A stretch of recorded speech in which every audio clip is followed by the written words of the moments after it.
Okay, so we've had the third, fourth place playoff for the FIFA Women's World Cup between Sweden and the co-hosts Australia. The crowd number was fantastic up at Suncorp Stadium. That was a sellout. Fantastic crowd, fantastic atmosphere. Things to take out the game. Yeah, Australia looked tired. They looked like they'd run their race. I think that quarter-final took a lot out of their legs. Their defeat and the emotion of the semi-final against England. Possibly, the biggest match in many of these Australian players' careers, I think, has taken a lot out of them. Sam Kerr did not have a great impact on the game. It makes you wonder how much they downplayed the calf injury she had, and I'm not a fan of taking players to tournaments who aren't fit. She's only scored the one goal, cracking goal that it was, in the tournament. She didn't have a great game.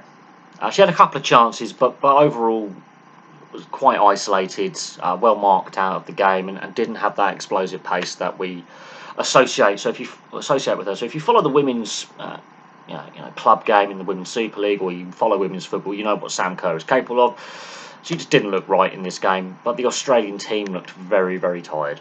I think that's a fair assessment. Sweden are good. They're a good side. It's very interesting that they've only ever been to one World Cup final, and they continually end up in the semi-finals and then don't win them. And they always seem to win this third, fourth place playoff. They won 2-0 on the night. Now, I think overall the balance of play, I think the better side has won. I think Sweden, when they were attacking, they looked more in sync with each other. They attacked with that bit more pace. They seemed to have that extra step of energy. But there is a controversial moment in that first half. There is that VAR penalty check. Now, if they don't go to VAR, the ball's been headed against the bar and it's gone out. If that goes in, they don't go back to the penalty either, obviously. But it's a clumsy challenge. And technically, the ball's already gone, the pass has already been made. It is a clumsy challenge, and yes, it is a penalty. However way you look at it, it's a tired challenge at this stage of a tournament, but it's a clumsy challenge. Rolfo steps up in 29 minutes, scores the penalty hard to the goalkeeper's left. Mackenzie Arnold gets fingertips to it. She was obviously the hero in the penalty shootout against France. It's very good in saving penalties. In fact, she was close to saving both goals, actually. But it's just too much power behind it. Beats the goalkeeper.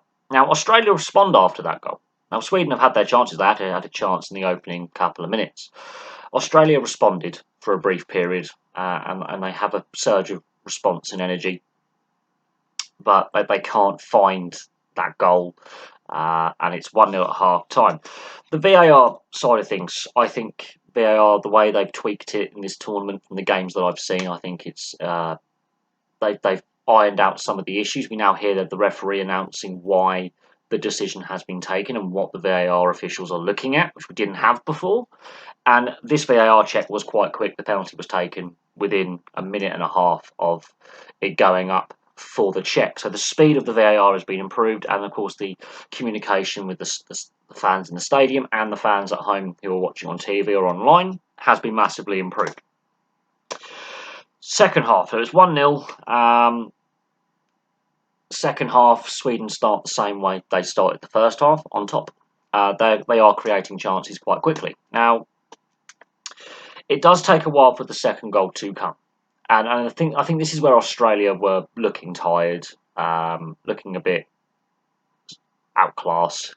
It's when the play breaks down. Sweden are quicker when the play broke down to launch counterattacks, and their second goal from Aslani comes from a counterattack. The play breaks down midway through the Australian half, near the halfway line, and two passes later it's in the back of the net. The Swedes counterattacked very, very quickly with pace. The Australian defence was a bit disorganised. Blackstenius didn't have the best tournament or the best game, but that backwards pass back into Aslani outside the box, who hits it first time, clean and sweet, off the laces, low to the keeper's left. That is one of the best counter-attacking goals because it's done so quickly. And the way Aslani holds her run, gets into a pocket of space, there's no one near her. No one closing her down, no one following and tracking her run. It's a fantastic finish. Absolutely fantastic finish. Low and hard from outside the box. And we've not seen a lot of goals from outside the box in this tournament, but that was one of the better goals that I think we've seen. But just how quick it was. Is it the best goal at this tournament? No. No. I think Sam Kerr's goal was one of the better ones in the semi-final, but it's definitely one of the best quick thinking counter-attack goals. Then the play gets a bit scrappy. Sweden are comfortable. Australia have to come out and play. They make some tactical changes that don't really work. Sam Kerr takes a heavy knock. You're concerned that calf injury could reappear.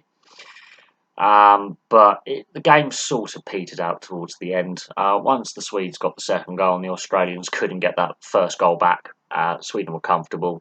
They contained the Australians quite easily, which is a shame. But this is Australia's best performance at a World Cup. This is the furthest they've ever been. They've never been to this stage before. They've never played every single game in a World Cup because the third, fourth place playoff go the same distance as a World Cup final for the bronze medal.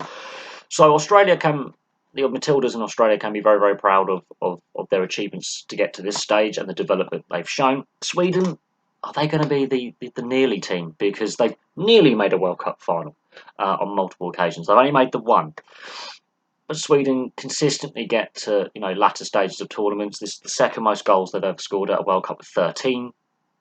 And so I think that's a good footnote to go into the World Cup final tomorrow, where we've got England versus Spain. Now, England go into that as heavy favourites. Spain should not be underestimated. There's a reason why they're in the World Cup final this time round and how far they've come. Even from the last year's Euros, they've taken a big step forward.